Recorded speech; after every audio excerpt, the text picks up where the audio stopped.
Damn, this is neat. Video camera, still camera. Video camera, still camera.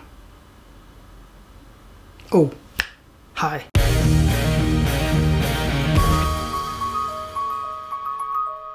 Yeah, this is the new Fujifilm X-T camera. This is sort of a schizophrenic camera, this X-T4. It has a little dial up here that says movie and still. And that's the only thing this dial says. If it is put on still, this is a still camera. All the menus will be for still shooting. You won't even notice that it's capable of doing video. That's really great if you want to concentrate on still photography. But if you want to use it as a video camera, you push this little button and set it to movie. And then it's a very focused video camera. It has nothing to do with stills. It's all about video. All your menus are only focused on video. So that makes this camera pretty unique because it is so focused and can do both at the same time, which is pretty cool. And in this video, I'll concentrate on the video department. In a coming video, I'll focus on the stills department. So for now, this little dial up here is set for movie. And what's new in this camera compared to the old X-T3? Well, quite a few things actually. First of all, there's been a high demand for a display that can do this. So you can do the vlog style selfie thing and still be able to see how you're framing. One thing you do have to notice when you do those things is that you don't look on the screen. You have to be focused on the lens, because if you don't, you look a bit distracted. Like if I'm looking up on this screen and was talking to that would seem pretty distracted. But you're actually right there. And you can also switch it this way around.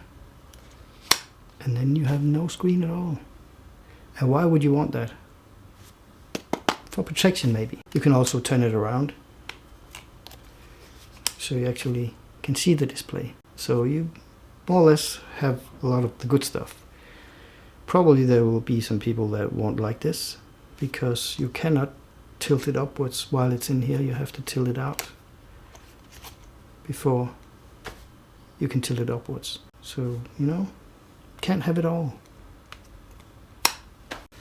One of the biggest things, it has IBIS. And what is really important about sensor stabilization is you shouldn't confuse it with a gimbal. I've seen some people take this camera and say, oh, now we have stabilization, and just take a walk on the road and be walking. And that's not really what a sensor stabilizer is all about. It's not about dampening so large movements. It's about dampening the micro jitter, which means that you have a pulse, unless you're a robot, and you can't keep the camera steady for long, because your pulse will make it jerk a little bit. Your balance will move it a little bit forth and back, and your muscle twitching will move it in this direction and sideways and all that. And what this IBIS does is that it can take all that away. You can literally look like a human tripod. Not that kind of tripod, you know what I mean? You will literally look like a human tripod when using this, and you try to stand still.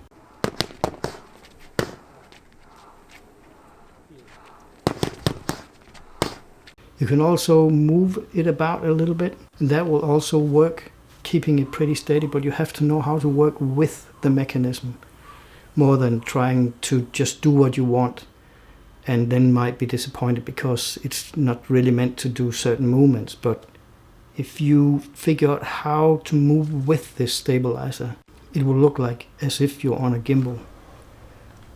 And it's great for the small moves. You know, it will take all the jitter away, and that is super cool. So you can actually make really nice footage without any extras. What trouble or what problems could you possibly have if you just shoot movies like this? Well, first of all, your shutter speed have to go down. You have to go down to like 1/50th of a second to get natural motion blur, which is super important. So what you have to get as an extra is an ND filter. You don't have to use fixed ND filters. You can use the filters that you can adjust. Good thing is always to wear a t-shirt, because because you can do this and clean it up. I mean, if you have a good cotton t-shirt, you can always use it for cleaning up your stuff. It works pretty well. I've done it always. And then suddenly I have the possibility to use a very open aperture because I have an adjustable ND filter. So I can take the light down and make use of my 1/50th of a second shutter speed with an open aperture with an ND filter. If you want to be serious about video, get one of these. This one is a Heliopan. There's a bunch of others. I chose Heliopan because they look good. You can really take the light quite a bit down without, destroying the colors too much. You will affect the colors. It's like putting on sunglasses. So I choose the ND filters for how they look. That's also why I sometimes use it inside to get that nice ND filter sunglasses on look. But that was the ND filter. And of course, when you do video, you also need sound. Of course, you can go out and film and then you can get home and put on some music and just not have any natural sound. But it's actually pretty nice to have natural sound that you can blend in with the music. So if you have like birds singing, traffic sounds, you sort of feel that you're there. So you need a microphone. And of course you can put a microphone up in this little hot shoe. I will not recommend it because you put kind of a lot of stress on a hot shoe by putting all kinds of stuff in it. It's not too bad putting in a microphone. I've seen people put in a top handle in this and I would definitely not recommend it. It's really not built for it. So I would really suggest to get a cage when you start to do video and to be serious about it. Don't be afraid because you don't have to make a huge setup like I have. You can see a picture of it here. That's pretty ambitious. But with this X-T4 and its capability of making you look like a human tripod, you don't have to rig it up much. But I definitely recommend that you get a cage so you can put on a little stuff that makes it more easy to do great video. And here's the first thing I will recommend you put on it. This is a cage and you use it for one particular reason only, which is the ability to put stuff on it. So I will put this in. This is a small rig cage for the X-T4, obviously. And they have put in this little thingy, the one you always look for and ask everybody for coins. But now it's sitting there with a magnet. So you can just put it in there. And the great thing about this cage is it's not really huge and it has a bigger grip. So you actually get a bigger grip. And if you have large hands, you could easily use it for still photography as well. And just shoot if you have a combined job, like shooting models or a wedding and they want a little bit of video, you're set to go with this one. You don't need anything extra and you don't take up a lot of space. It's stabilized so you can really easily take some good shots. With the cage you're good to go, both with stills and also with video. We need to solve another little problem that I have. That is, if you have your hands super close like this, there's a tendency that you sort of bend the horizon a little bit. The small movements that you have here by swaying a bit, a stabilizer won't be able to take that. So you definitely need some way to alter the geometry of the way you hold it. And it doesn't really take much to not have this seasickness on a boat-like movement because we are all organic and we sort of move around. So what I would suggest is to get a little handle to put on here so you get the hands a little bit further apart. So here's a handle and it has a cold shoe on top of it and we will use that later. What I will recommend is that you put it on a table and set this so it doesn't go further down, so when you sit it on the table it actually sits pretty straight. I can adjust it here by looking. Yes, now we're here. So now I have a little bit of a further distance. It's much easier to keep it steady this way. Any stabilizer will respond to what you do and how you move, so you really have to work with it. It gives you a huge amount of advantages, but you really have to work with it to get the most of it. You can turn it off. I mean, the stabilizer in here is magnetic, so it doesn't sit in a spring casing. It's actually magnetic, which is really damn smart. But when you turn it on, work with it. That is super important. With the hands a little bit further apart, you can make super steady video. But now we need sound. You can use any mic you'd like. I really like ambient sounds to be in stereo. You can choose to put this microphone on in any way you'd like, but it just comes in handy that this handle has a cold shoe on top of it. Now you're almost good to go, I would say. You'll have to turn the mic on. This is a mic you have to turn on because it's powered. And then you go to the audio menu. You turn this one up as much as it goes. It's pretty easy, it's just one knob. And then you turn the level down as much as you can. The external mic level adjustment have to be as low as possible. Minus 12 dB is good to be in average. You don't want to overload your sound, but if you have sudden really loud sounds, you can't do much about it. But in this camera, in the audio section, you just set the mic limiter to on. It will compress really loud sounds, and then you're actually good to go, and it works pretty well. And now you have a really capable video setup in such a small package. I mean, this is small. It's really nice to be stealthy, especially today. So this is great. Of course, in the times that we have right now in the corona pandemic situation, we don't get out much. But it's a good opportunity to rehearse your movements. And if you go super close to an object and sort of try to make really smooth recordings, that's a great thing to do. Now I've showed how I would propose you to set up your camera for being able to really handle it well. And the points about working with the stabilizer is insanely important. Another thing that is super important is about panning. If you made video before, you've probably seen the problem where when you pan and you play it back on like a television or a computer, it has a tendency to stutter. It goes a bit and then it stutters, and it goes a bit again and it stutters. It actually doesn't have anything to do with your camera. It has everything to do with decoding. And when your television set tries to decode, it has to decode a luminance channel and RGB channel. And the math there isn't like, it's not 1-to-1. So suddenly there's a green channel that it has to figure out what to do with. It doesn't add up. So then you get this stutter thing. But there's a way to get around it and sort of cheat your way into making nice pans. The best advice is not to pan at all. Just choose your frame and keep it there. And the other thing is, if you pan, instead of doing a turn or a sideways movement where you're moving a lot of pixels, then sort of move into the frame. So you sort of move it into the frame while moving it a bit sideways. That sort of makes part of the image be the same while you sort of move around it.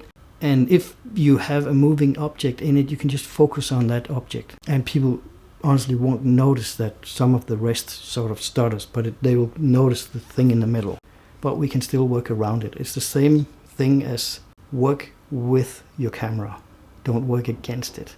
Then you will have much better results if you work with the technology and not against it. About this camera and its technical specs, you can go to Fujifilm.com and you can read all about the particular specs. My experience with this has been fairly short, but I'm really pleasantly surprised about the capability of its IBIS. That makes a huge difference because I can go from my really big setup to this one and not make a compromise on the quality. In this camera there's a profile called Eterna Bleach Bypass, which is sort of a desaturated Eterna combination. And Palle made a beautiful film. There's a guy riding a horse on a beach. He definitely shows how to use that in a nice sort of fashion-like look. I still like the Eterna, the original Eterna, and use that a lot. The examples I've showed in this video is filmed just with Eterna because it's easy and it looks great. And looking great is what I sort of go for. I filmed it all with this little 16mm f2.8 super compact lens. Nobody notices you when you walk around with such a little camera. And you're free to do almost anything you like. Now it can do full HD slow motion at 240 frames per second. That's crazy. I actually never use that because it makes stuff too slow. Maybe I could film a water drop or something, but in normal use I would actually rather use 60 frames per second, like in this example. This is a UFC fighter called Nicolas Dalby from Copenhagen, Denmark. He sort of works out on the top of his building, and this is a 60 frames per second that is slowed down to 24. And here is an example of 120 frames per second. That is like it comes out of the camera. I actually prefer the 60 frames per second when I do slow motion, but mostly prefer 24 frames per second for its cinematic look. This camera in its movie setting is not too far away from the X-T4, so if you've been using the X-T4, this is definitely an upgrade from it, because you have now the selfie screen and all that stuff. Of course, in this setting, like I have here, this is not meant for selfie stuff. But then I would set it up with a lavalier mic instead, thing like this, which is a bit more high-end. You just turn it on by pressing and holding, and it lights green. And then you have the sound, but then you need the lavalier mic. And you have an exact opposite, like this one, and you can get all kinds of different lavalier mics. And it lights green. You can put this in a pocket. If you want to use lavalier mics, figure out how to do it properly and use the advice from professionals, because they really know what they're doing. People that works in theater are putting these mics in, like in the forehead of people on the side. You know, they're really used to it. They know exactly what they're doing. So if you want to film yourself with this setup, you just change the mic setup. You can also have just a simple microphone just sit in the middle. That wouldn't be a problem. And put out the screen and hold it right in front of you and do the selfie stuff. And the real challenge here for a lot of people is to be able to walk down a street between a lot of people, holding this, talking to a camera, looking like a complete idiot, and filming yourself like this. It is a bit, what you say, I don't like doing that. Some people can do it and have no trouble with it. I think that's remarkable. I can't do it. But you can now, because you can actually see the display. You were also able to do it before because you can actually see yourself in the reflection of your lens. It also takes a little bit of practice.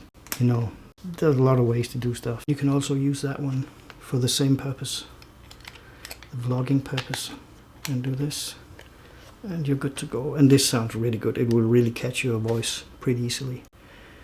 So this is another way to do it. There's one more thing.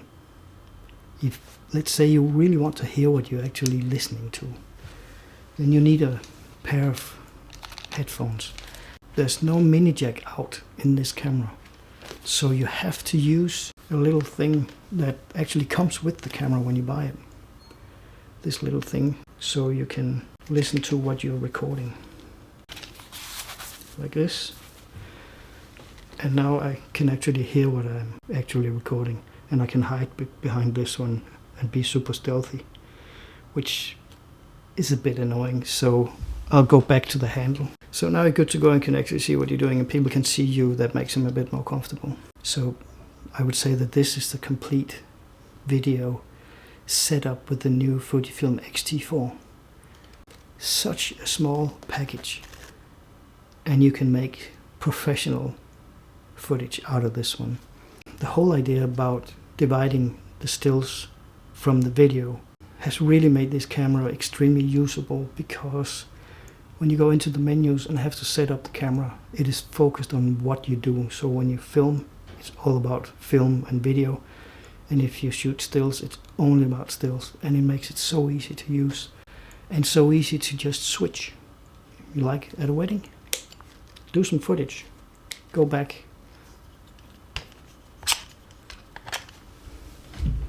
and do your stills again.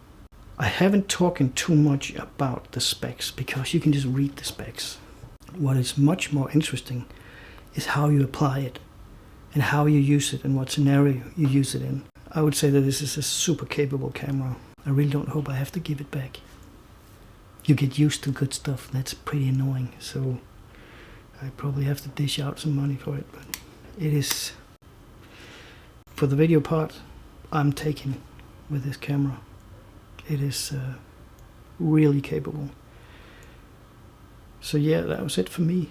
And I hope all my friends and all of you who's watching will take really good care of yourself and your families.